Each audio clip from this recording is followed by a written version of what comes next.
1495 റേഞ്ചിൽ സെമി സിൽക്കിൽ എംബ്രോയിഡറി ചെയ്തിട്ട് വരുന്ന സൽവാർ സെറ്റാണ് നമ്മൾ കാണുന്നത്. 2 കളേഴ്സിലാണ് നമ്മൾ ഇത് അവൈലബിൾ ആക്കിയിട്ടുള്ളത്. ബേസ് കളർ രണ്ടിന്റെയും സെയിം ആയിരിക്കും.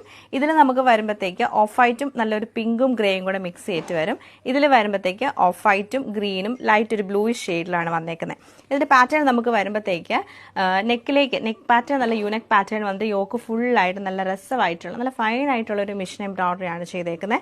അതിൽ കുഞ്ഞു കുഞ്ഞു സ്വീക്വൻസ് വർക്ക് കൊടുത്തിട്ടുണ്ട്. ഗ്രേയും പിങ്കും പീച്ച് കളർ കോമ്പിനേഷനിൽ വരും. പിന്നെ നമുക്കിങ്ങനെ ലൈൻസ് പോലെയാണ് ഇതിന്റെ ഒരു ടോപ്പിന്റെ ഒരു പ്രിന്റ് വന്നേക്കുന്നത്. താഴെ വരെ സെയിം പ്രിന്റും പ്ലെയിൻ സാൻഡൂൺ സിൽക്കിന്റെ ബോട്ടോ. ദുപ്പട്ട വരുമ്പോഴത്തേക്ക് സൈഡിൽ നമുക്കിങ്ങനെ ഒരു ബോർഡർ ആണ് വരുന്നത്. അത് നല്ല എംബ്രോയിഡറി ആണ് ചെയ്തേക്കുന്നത്. ഇത് നമുക്ക് ഹാൻഡ് എംബ്രോയിഡറി ആയിട്ടോ വരുന്നത്. ഇത് ഫുള്ളായിട്ടും ഇങ്ങനെ വന്ന് ടോപ്പ് ഫുൾ എംബ്രോയിഡറി ആണ്. ടോപ്പല്ല ദുപ്പട്ട ഫുൾ എംബ്രോയിഡറി വന്ന് എൻഡിൽ ടാസൽസും കൊടുത്തേക്കുവാണ്. നെക്സ്റ്റ് കളർ ഷെയ്ഡ് ഇതാണ്. ഞാനിപ്പോൾ കാണിച്ച സെയിം പാറ്റേൺ തന്നെ ഇതിലും എംബ്രോയിഡറിയുടെ പ്രിന്റ് നമുക്ക് ഇങ്ങനെയാണ് ഇതിന്റെ ആ ഒരു പ്രിന്റ് നമുക്ക് വന്നേക്കുന്നത്. ഇതിപ്പോൾ നമുക്കൊന്ന് ഓപ്പൺ ചെയ്ത് കണ്ടുനോക്കാം. ആണ് നമ്മുടെ നെക്സ്റ്റ് ഡിസൈൻ. ഞാനിപ്പോൾ കാണിച്ച സെയിം പാറ്റേൺ തന്നെയാണ്. നല്ലൊരു ബ്ലൂവും ഗ്രീനും കൂടെ ലൈറ്റർ ടോണിലാണ് വന്നേക്കുന്നത്. ഓഫ് വൈറ്റ് ലൈറ്റർ ടോൺ വരുമ്പോൾ നല്ല രസമാണ്. ഓവറോൾ ഇങ്ങനെയാണ് ഈ ഒരു 2 പാറ്റേൺ നമുക്ക് വന്നേക്കുന്നത്.